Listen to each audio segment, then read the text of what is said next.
Okay. So I think we're now live. And hello and thank you to all participants who've made time to join us for this ECOWind Policy Masterclass session on fisheries policy and management. I'm Ed Wilsteed. I'm an Associate Director at Howe Marine Consulting and part of a team here with a strong interest in fisheries, how fisheries fit within a more holistic vision of marine sustainability, and also what sustainable fisheries look like when we think across the social, ecological and economic outcomes. If we could just pop over to the next slide, please. Before we launch into the topic, I'll just give us a quick reminder about the ECOWind policy series. So we've had sessions to date which have been delivered on the broad policy landscape, on strategic compensation, cumulative effects assessment, marine monitoring, and on the 5 capitals approach to marine management. And in case you've missed any of those sessions and want to catch up, all sessions were recorded and have been made available online via the ECOWind website and via YouTube, where you'll be able to find this session as well in the near future. So we've got 2 upcoming policy sessions that will round off the series. Firstly, we've got Alex Banks from Natural England, who'll be talking through the English seabird conservation and recovery pathway on the 19th of September. And then with the date to be confirmed, the series will end on a policy session covering marine net gain. So if we could just go on to the next slide, and I'll just run through the agenda quickly and back to the topic in hand, so fisheries policy and management. So what we've got today is a talk through. We've got a presentation by my colleague Georgina Roberts, and then into a panel discussion and Q&A. And fisheries are fascinating, so I'm pleased to be here to introduce this session and to participate in that discussion, which will follow a sort of a 20 to 30-minute presentation from Georgina. Georgina is an experienced hand in fisheries, ranging all the way from spending months aboard a krill trawler in the Southern Ocean as a scientific fisheries observer, through to unravelling how well the UK is doing at delivering best practice fisheries management plans. And I'm also joined here by another colleague, Ness Smith, also an Associate Director and a Specialist in Natural Capital here at HMC. Ness was previously deeply involved in international efforts to counter illegal, unregulated and unreported fishing, among many other things, and is also an experienced hand regarding fisheries. So after the presentation, we'll conclude with a panel discussion and pick up questions that you and the audience may pose, and please do send through questions to the panel using the Q&A tab as we go along. And just before handing over to Georgina, I'll just caveat this session by saying that while this is part of the ECOWind Policy Masterclass series, I don't think it's advisable to ever claim to have mastered fisheries. There's a huge range and depth of topics that make up fishing, but we've only got one session where we aim to give you a wide-ranging tour of fisheries policy and management here in the UK. And this promises to be a fascinating discussion because fisheries are diverse, because those interactions between fisheries and other maritime sectors, like offshore energy generation, are complex, and getting to the nub of what sustainable fishing means touches on everything from physics to environmental sociology and everything in between. And because of that, we've got much to learn about fisheries, even though we've been fishing for millennia. And one of those broad knowledge gaps is about how fisheries are interacting with other policy areas and with all the other interests and pressures that we find in our marine spaces. So this is a prescient topic for the ECOWind series. So with that in mind, I'll hand over to Georgina and hope that those with us here today and who are watching this later online will enjoy the session. Over to you, Georgina. Yeah, thanks, Ed. And hi, everyone. It's great to be on this call today and talk to you about fisheries policy. I'm going to try and give a high-level overview of some of the UK fisheries policies currently in place and some of the challenges and research opportunities around them. But first of all, I'd like to cover one of the main confusions or topics of conversation among researchers, which is the difference between fish and fisheries. Whilst both go hand in hand, to some extent, research between the two can be very different. So without going into what fisheries are in evolutionary terms, I've taken this from a research angle, and these are definitions that are just from myself. And so fish research would focus generally on the biology and ecology of species, whereas fisheries refers to the occupation of harvesting fish through a socio-economic activity, and the research can focus on fish stocks, improvements in the activity and sustainability, as well as market change, value and socio-connectivity. And so why are fisheries important? Well, the fish stocks around the UK's coast are a public resource and a national asset. The fishing industry forms the foundation for the continued prosperity of coastal communities around the UK. And commercial fish stocks form an integral part of healthy marine ecosystems and support recreational uses. Domestic production of seafood has a role to play in the UK's food security, giving national resilience in an uncertain world. And so moving on to show kind of what types of different fisheries we have in the UK, you can see the diagram here on the screen. The UK fishing sector is very diverse, with both a significant inshore and offshore fleet. There are also differences in the size and type of fishing vessels across the UK, such as large-scale and small-scale fleets. And this figure from Oceana's UK fisheries audit in 2019, whilst a bit outdated, provides a good example of the proportion of larger and smaller vessels in the UK. Owing to the diverse nature of the fishing industry, it's difficult to provide a simple explanation of the variation seen across the fleet. The main influencer being the different fish stocks that the fleets target. That can be anything from mackerel, cockles, plaice to monkfish, as you can see in the photos on the screen. Both quota species, which are those with a portion of total allowable catch and a quota allocated to them, and non-quota species, which are often data poor with significant evidence gaps, making stock assessments difficult. And they also include a lot of shellfish species, which are of high value and exported from the UK rather than consumed domestically, are both important for different parts of the sector. As you can see, the Scottish fleets have a high proportion of larger vessels and are often targeting species such as herring and mackerel, with vessels therefore covering larger areas and in some cases larger volumes. And the English fleets have the greatest number of small-scale vessels, which cover a greater proportion of the inshore area. And they're targeting species such as sole, plaice and shellfish species. It's also important not to forget the non-vessel fisheries within the UK that are not represented by this diagram. These include things such as handrakers, rod and line, as well as recreational anglers, aquaculture and other fishing practices, all of which have different gear types and fishing methods linking with a variety of species targeted. The development of the fleet in this way can be linked to changes in fishing opportunities over time, due to changes in stocks and management measures, and also adds to the complexity around management and some of the challenges that are faced. So if we go now to look at some of the current fisheries policy and management objectives, I want to take us back to one of the earlier slides in this masterclass series, where we can see fisheries out to the right-hand side in green. Fisheries are a large component in the management system and play an integral part in many of the policy areas in this masterclass series as an integrated part of the system. For example, you heard from Sam Collins about the fisheries role in natural capital, including social and financial, amongst other assets. We heard from Hayley Hinchin, who spoke about monitoring, of which fisheries play a crucial role, and we will touch more on later, as well as Dickon with strategic compensation, in which fisheries management was featured.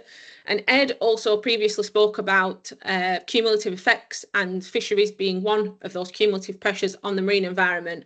You will, as mentioned, also hear about the role of fisheries in seabird conservation and in marine net gain, all showcasing fisheries as part of the wider system, with complexities in the diversity, spatial use, and therefore management. So we'll now move on to look at fisheries policy in a little bit more detail. Starting from the top, and as we're likely aware, the UK has not been part of the EU and therefore the Common Fisheries Policy since January 2021. Since this time, government departments have been creating and implementing new policies whilst managing the UK's waters at a remarkable pace. The Fisheries Act, Joint Fisheries Statement and Fisheries Management Plans are all products of this new management. And so starting here at the top, the Fisheries Act, which was developed in 2020, seeks to ensure UK fisheries, finfish and shellfish, are environmentally sustainable in the long term and are managed to achieve economic, social and employment benefits, and also contributing to food supplies. The Act lists 8 objectives, as you can see on the screen, which include things such as scientific evidence, ecosystem and the climate change objectives. And a public document is available online for interpretations of each. However, the Fisheries Act is solely a set of objectives and it does not set out the specifics of how these objectives will be achieved. That is the responsibility of the Joint Fisheries Statement. And therefore, the Fisheries Act, in effect, creates the legal requirement or framework to manage UK fisheries as an independent coastal state. And as a result, all UK fisheries policy authorities have to come together to produce a joint fisheries statement as the product of how to do so, and the responsibilities of which we will look at now. So as just described, the Joint Fisheries Statement sets out the policies for achieving these objectives and outlines the responsibilities of the policy authorities for ensuring they continue to benefit fishing communities and the seafood supply chain across the UK, now and into the future, as shown on the bullet points on the left-hand side. As you can see, the Joint Fisheries Statement recognises the importance of protecting and restoring blue carbon habitats to support adaptation and resilience to climate change, and that a healthy and resilient marine environment is the foundation for a prosperous seafood sector and thriving coastal community, linking back to the wider system and many of the areas referenced throughout this masterclass series. One responsibility that you can also see, which some of you may be familiar with, is the publishing of the fisheries management plans. And that is what we'll move on to now. The Joint Fisheries Statement committed the UK to deliver 43 fisheries management plans for stocks of socio-economic importance, stocks at risk of significant overexploitation, or stocks that hold ecosystem significance. Fisheries management plans, as evidence-based action plans, focus on specific species, fishing methods and geographical areas, with fisheries ranging from well-understood stocks to complex mixed and data-deficient species. The FMPs also inform how a fisheries policy authority will use the FMP to achieve their ambitions, as this will be reflected in the policies set out within each FMP. All fisheries management plans will go through a public consultation, giving interested parties the opportunity to give their views. The first 5 DEFRA-led, so that's the Department of Food and Rural of Environment, Food and Rural Affairs, they were published in December 2023, covering bass, channel demersal non-quota species, crab and lobster, king scallop and whelk. The current 5 FMPs for English waters, as you can see on the screen, are due to be published by the end of 2024, early 2025. And these have covered cockles, North Sea and Channel sprat, queen scallops, Southern North Sea and Channel skates and rays, Southern North Sea demersal non-quota species. DEFRA is currently also preparing for a further 4 FMPs, which will be published by the end of 2025, and which include English waters, Celtic Sea and Welsh waters. These include things such as the black sea bream, pelagic demersal species and wrasse complex. And FMPs primarily focus on the sustainable management of stocks. However, the scope of each FMP may be extended to consider wider fisheries management issues covering environmental, social and economic concerns, as well as better understanding the evidence gaps and in some instances developing the evidence base. The FMPs will work on an iterative basis with a review of the Joint Fisheries Statement every 6 years, and new evidence, if acquired, will be woven into the plan. So if I move us back now to one of Hayley's monitoring slides, which covered the broad information needs of marine monitoring, we can see much of the crossover of the fisheries information needs with these wider monitoring needs, which are required for achieving sustainable fisheries. These include things such as stock assessments, which link with the location, extent and abundance of marine habitats and species, cumulative pressures, including things such as pollution and the intensity of human activities and how these relate to the pressures. Adaptation in the face of climate change scenarios and the impacts of pressures driven by these changes. Socioeconomic information relating to the value chain and ecosystem service provision, as well as ecosystem-based management, linking with how to integrate and analyse different data sets together to understand and predict the ecosystem level change. So focusing directly on fisheries, what do we need to do to improve sustainability? Well, a sustainable fishery is one that leaves enough fish in the ocean to maintain a healthy ecosystem, whilst minimising impacts on habitats and the wider ecosystem. The UK is committed to having competitive and sustainable fisheries as specified by the 8 objectives in the Fisheries Act, and some UK fisheries are biologically sustainable, but others are not. And achieving sustainable fisheries can be possible through achieving some of the following. One would be ecosystem-based management approaches, as outlined, protecting important spawning and breeding grounds, setting restrictions on gear used in specific areas or seasons for fishing, improved data collection, better traceability of catches, the certification of catches leading to standards, stronger regulations, enforcement against overfishing and IUU, as well as reducing the impact of pollutants such as that of ghost fishing gear. Many of these research, evidence collection and the development of new approaches are crucial for achieving sustainable fisheries, but are also crucial for wider marine management and planning. So again, as you saw from the monitoring presentation, data for all of these different purposes and for achieving sustainable fisheries can be collected in a huge variety of ways. The UK monitoring portfolio employs remote and autonomous techniques, which are increasing. There's also in situ observations from research vessels, such as deploying observers at sea, right the way through to citizen science programmes and socio-economic surveys. Fisheries data collection, however, sits separately from the marine monitoring, and there is a need for this join up. More and more, and with increased reliability and affordability of novel methods of ecological data collection, some of which are being tested as part of the ECOWind and other research programmes, we can now more easily collect data on multiple aspects of the ecosystem in the same time and in the same space, making understanding and modelling of these relationships between the different components easier to achieve.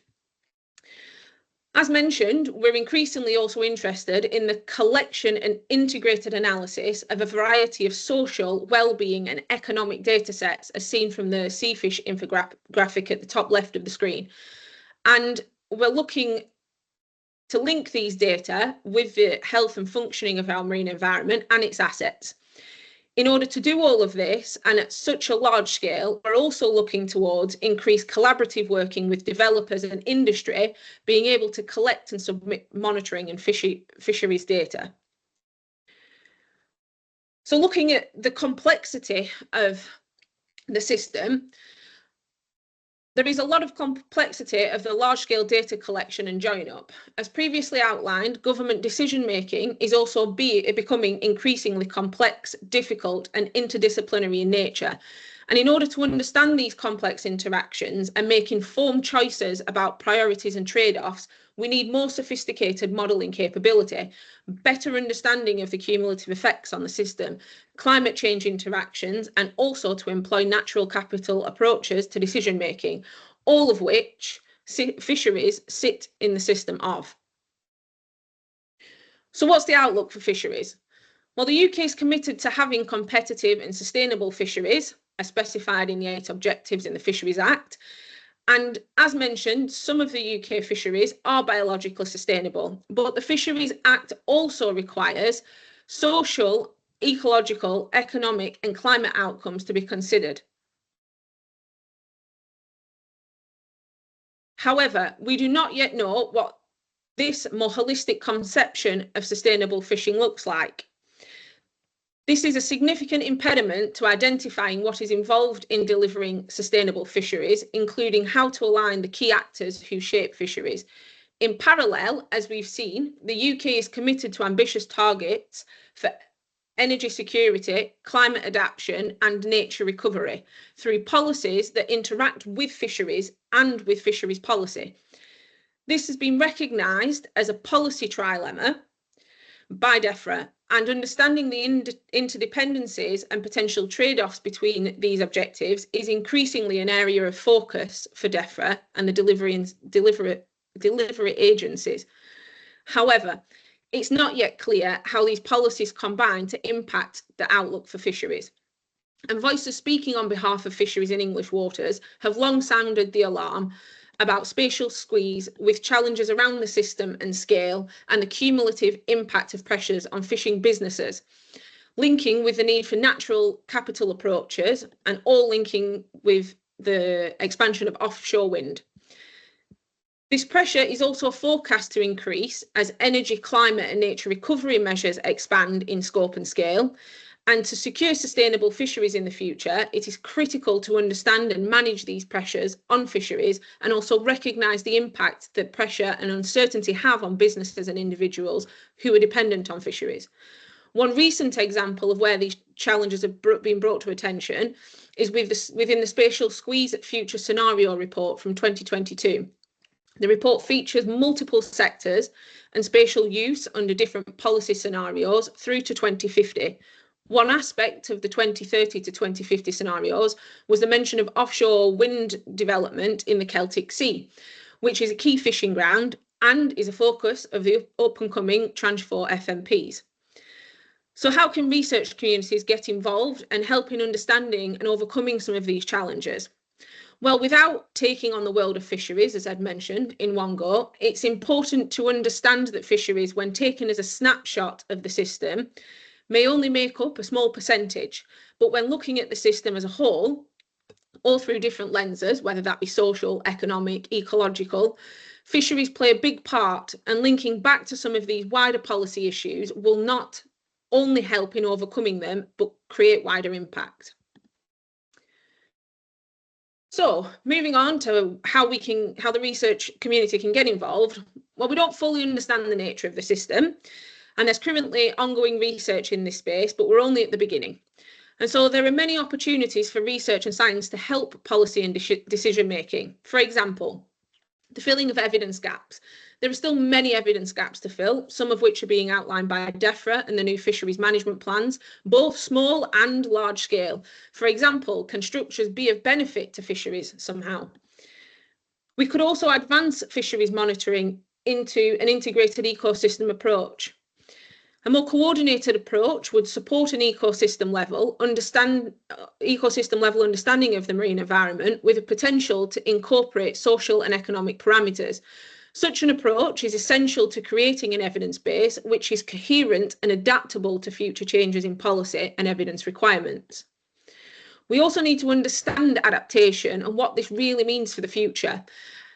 Taking climate as an example, how can vessels transition to being carbon neutral whilst adapting to changing species and their distributions? We also need to understand how to represent and include socio-ecological dynamics in the system. Fisheries play a vital part in a social system which we don't fully understand or know how to represent in terms of importance across the system. And finally, working collaboratively.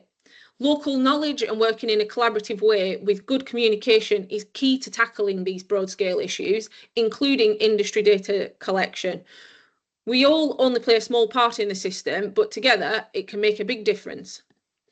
And so in summary, fisheries are an integrated part of the system and not a standalone piece.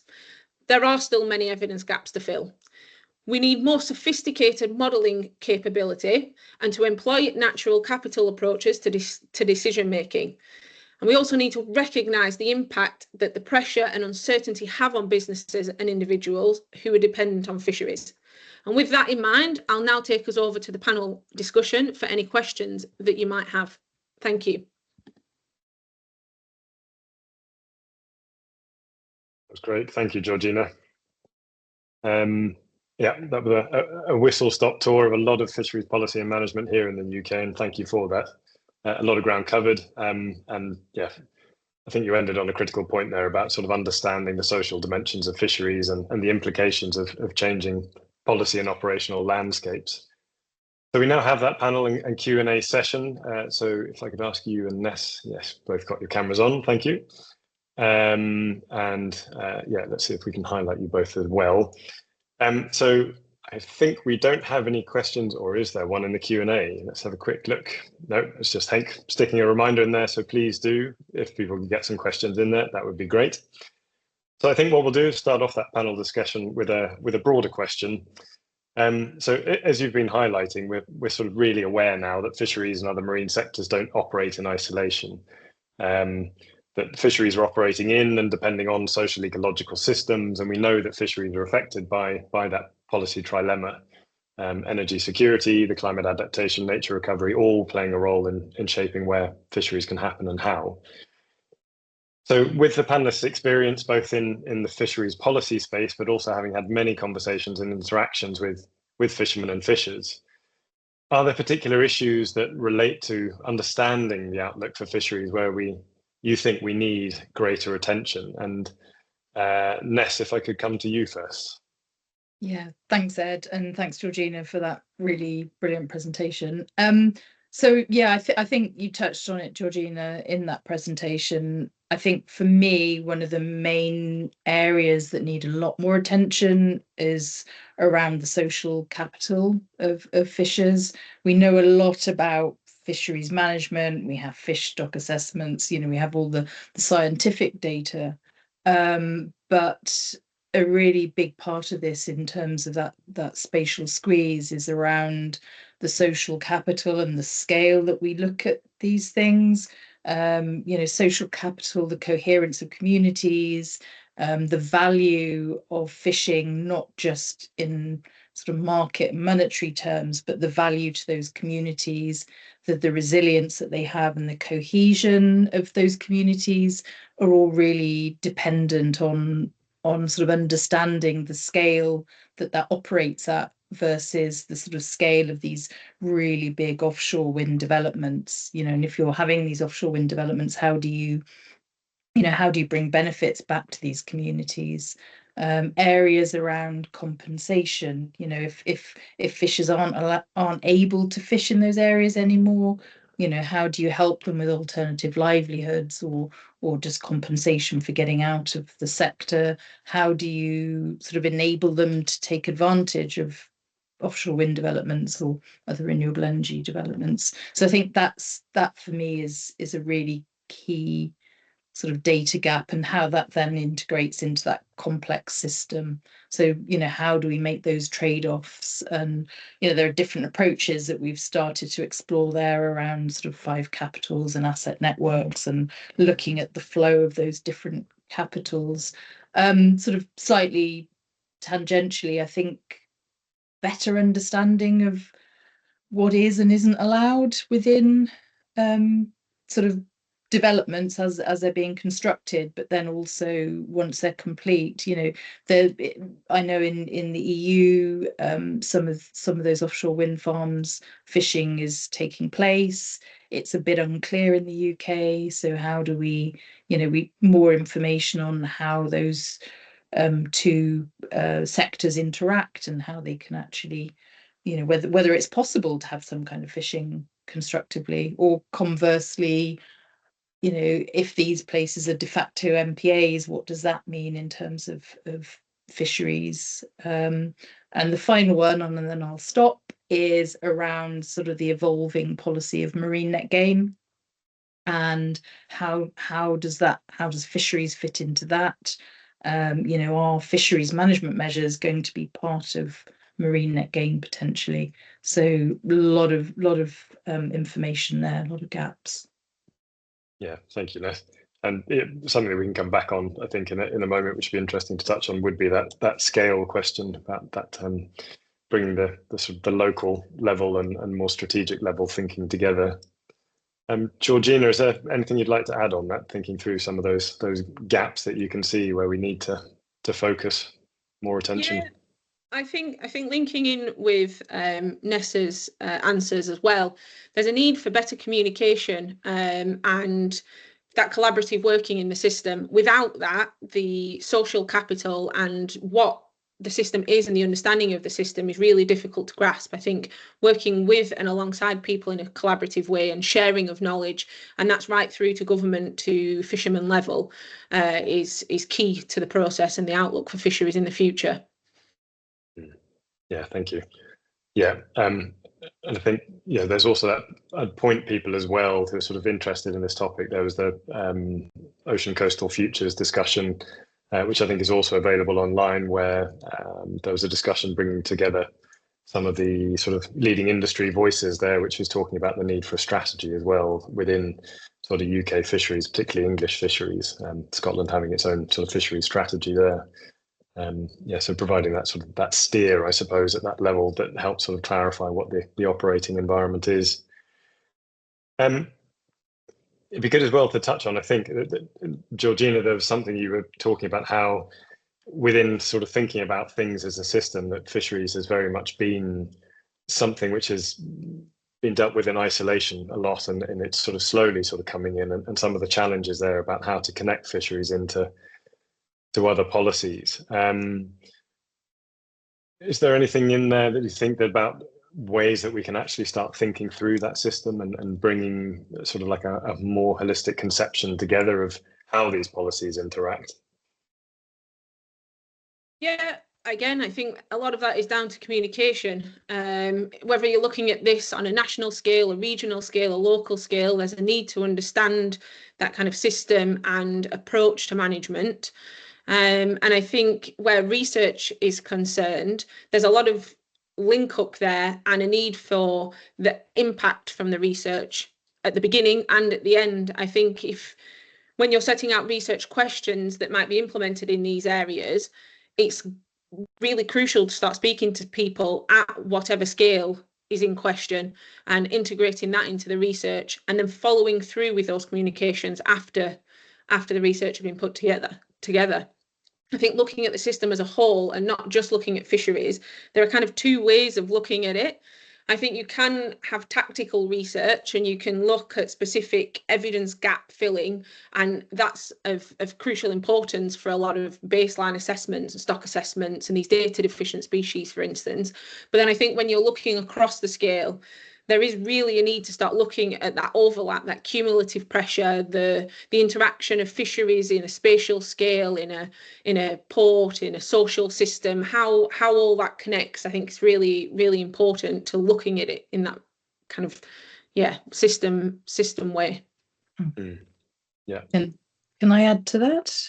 Sort of from a policy and sort of management tool perspective, I think there's a lot starting to happen in terms of marine planning and an evolving marine spatial planning system within the UK. So you've got the Crown Estate and the whole of seabed approach, and then the MMO are now starting to explore marine planning at different scales. So they've got the East Marine plans that are coming up for renewal.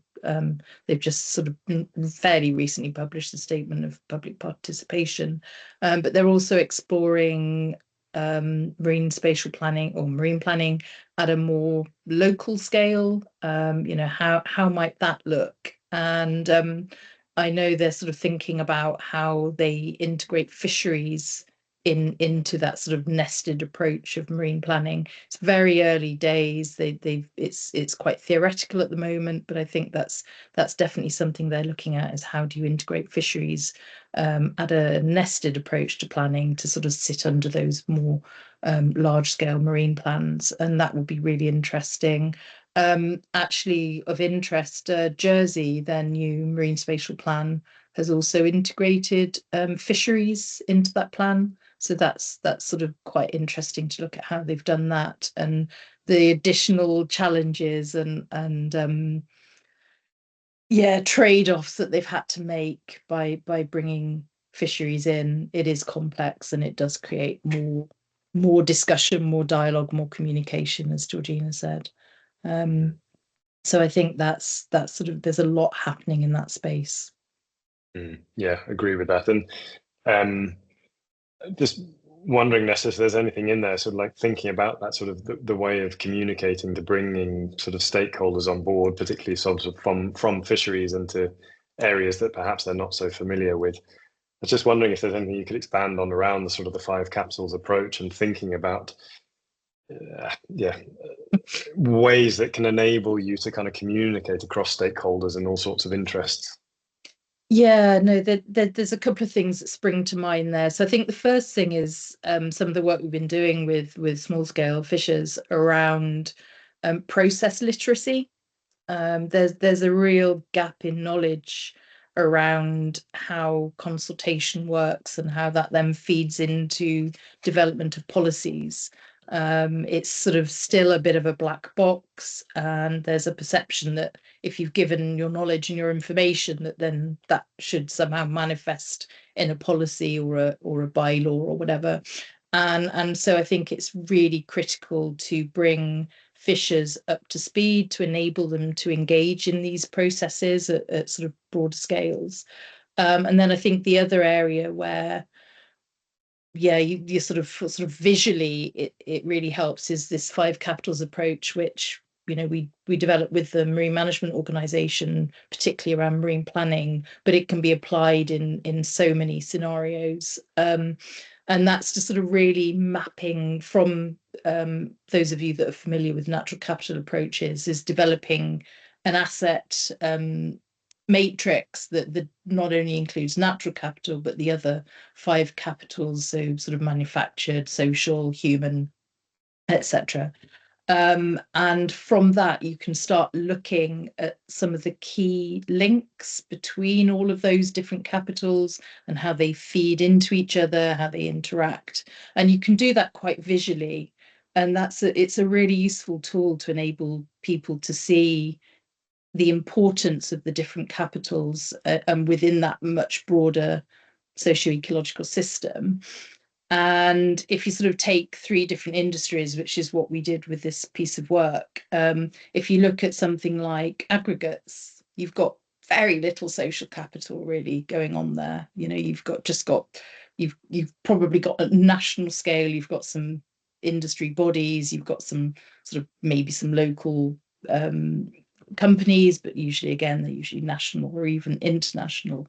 So very little social. But the minute you start mapping fisheries, you can see how much of fisheries is dependent on and feeds into social capital of regions, or communities rather, sorry. So I think it's really interesting. And when you take that most social capital is a really small scale, community level, that then really helps you to understand how you might be able to link some of these communities to some of these broader capitals like the financial and the manufactured capital. So I think that's really interesting way of looking at it. Happy to talk to anybody about that in more detail. It's quite complex, but it's actually published and available online if you want to look at some of those asset network maps and how they can be used to sort of communicate, but also understand the system. Thanks, Ness, and perhaps we could drop that link in once this video is sort of up online and things as a link there. There is something around scale that hopefully we've got an opportunity to come back to, because I think it's fascinating around just thinking around the literacy, as you mentioned, of fishermen having sort of like the literacy about how the policy process works, but then probably also at that policy level, the literacy of people involved at that level, of what that social capital is, and sort of like the importance of fisheries at more local scales. And talking about scales, there's a question, and thank you for posting one in there. So there's a question here from Lawrence, from Joshua M. Lawrence, and asking, just to clarify, how does post-Brexit UK fisheries policy, particularly quota setting, etc., relate to and align with ICES advice and the policies of the EU and other North Sea states? Obviously, management of stocks can't be done independently when fish don't respect national borders. Georgina, shall I come to you first? I thought you were going to take that one, Ed. I can add a bit afterwards, yeah. Yeah, completely agree, Josh.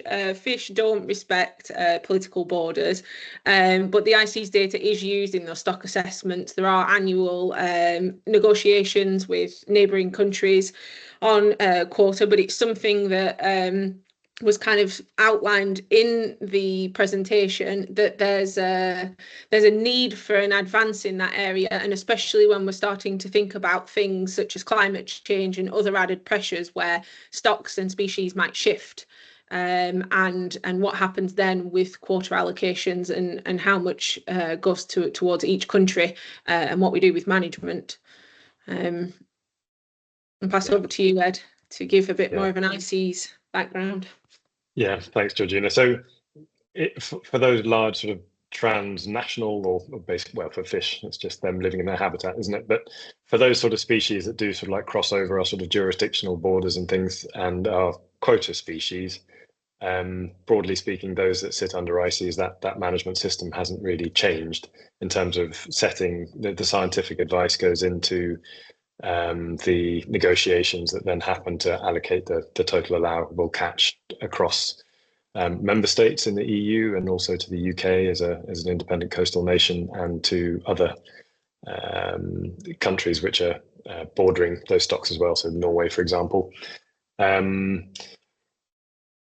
Yeah, then of course we've got the Trade and Access Agreement, or the Act, which is there and which sort of like sets up a bit more of the detail about how the UK sort of allocates some of the opportunities within UK waters, which again sort of like relates back to the older system that was there under the Common Fisheries Policy. So in some respects, not a lot has actually changed when it comes to those big stocks, which are under the quota management system.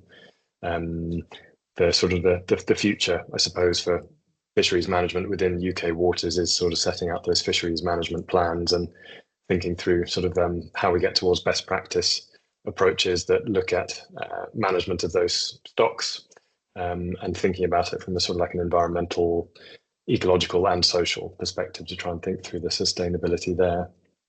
I wonder if we could just try and think about, like, and particularly in sort of like in light of ECOWind, and Georgina, with your sort of awareness of what's going on with those ECOWind projects, just thinking through where you see some of the overlaps between fisheries and some of the research that's happening in ECOWind. There's some of that sort of like pelagic understanding and thinking across sort of seabirds and things as well. So I wonder if that's something that we might touch on for a moment and just think about where some of that research could illuminate sort of what's going on in fisheries as well, and start trying to bring fisheries sort of into that broader system approach. Yeah, most definitely. As far as I understand, there are quite a few ECOWind projects that are looking at a system level, and taking that kind of modelling and forward-looking approach to research, which I think is really key to start to understand and forecast and predict some of the changes and the system that we currently have. What's happening in ECOWind and in some of the other research programmes is also a lot of the science and policy interactions, and so trying to actually channel that information into the right areas in the policy teams to make best use of that information for management, which again links back to some of the upcoming FMPs and different evidence needs that are going to arise in the future. Yeah, thank you. Yeah, and I think that just thinking through some of the studies that you referenced as well in that study, thinking about spatial squeeze and sort of understanding the implications of that for fisheries, and as Ness also mentioned around the sort of like that strategic compensation and marine net gain, it's just trying to, I guess, bring in some of that fisheries expertise and knowledge into the sort of the broader ecological sort of research that's going on. It always seems a bit of a challenge, I suppose, because fisheries is often sort of related to humans and all the rest of it. But if we can sort of bring that systems approach into it and start sort of relating it back to that social capital, then yeah, that's going to make for a fascinating avenue of research, I think. The other thing that would be interesting to touch on, I think, is just some of the changes that are sort of facing fisheries at the moment when we're thinking about sort of the introduction of ecosystem-based management, for example, and just understanding sort of, again, with pelagic stocks, for example, how herring being impacted by sort of offshore wind construction and possibly by some of the operation and things like that, and linking that into fisheries too. Are there sort of areas that you think, I think some of those pressures on fisheries, it'd be good, I think, just to discuss some of that and thinking through coastal fleets in particular, where we can sort of see in our discussions with fishermen that they are feeling quite a few pressures. Are there things that, you know, we're not sort of picking up in that when we're thinking about offshore wind, or where we're thinking about non-fishery sort of sectors that are there? Are the things that we're not really picking up from coastal communities that are sort of you're hearing when we're discussing things with fishermen, some of those pressures that are acting on them that, you know, we should probably bring to the attention of the wider research community? And Ness, if I could come to you first, because I know you're obviously based down not too far away from some fisheries down there on the Dorset coast. Yep, indeed. Quite often see them out potting on my morning walks. Yeah, so I think it's, again, it's all about scale. I'm all about scale. So we've had some interesting discussions around these very large developments versus how they might impact small scale fishers, particularly sort of around the marine net gain dilemma. And I think the first thing for me is just the lack of publicly available information on some of these spatial exercises that are going on. So I think uncertainty within fishing communities is huge. They hear a lot about what's happening. They know these offshore wind developments are going to be put forward. They don't really understand what that means. I don't think they think they do, but I don't think they're really aware of the scale of development and what that means in terms of, they tend to think of it as the actual pylons themselves, the turbines, but don't necessarily think about all the associated infrastructure that's going to be sort of coming close to shore, cable landing sites, construction of those sites, the sheer scale of construction on land and sort of on that coastal area, I think is largely unknown by sort of small scale fishers. So I think that's something that there's a lot of unknowns for them, and there's not much communication happening there. So I think sort of more transparency about what the future might hold will be really useful. I think, there are some that are targeting skates, rays that sort of, again, they understand the sort of nature of electromagnetic forces and what that might mean for their fishery to an extent, but not really. And again, if we're getting more inshore cabling, that could be an issue for them. And I think that element of, we don't really understand how many fishers would actually, if you said, you know what, here's some compensation, give up fishing, or why don't you convert your boat to help service offshore wind? I think there's not really much research been done there around whether a lot of fishermen might actually like to get out of the industry versus those where it's their way of life, their calling, their heritage, and going back to that social capital. So there's a big gap in knowledge around that, as far as I'm aware. So I think that sort of really would be worth looking at from a sort of social perspective. I'll stop there. Thanks, Ness. Yeah, and I think that it makes for that sort of fascinating blend of the social sciences as well as the sort of like the ecology and biology and other industries which are going on. Yeah. One of the reasons it's a fascinating area. We've got some bias there.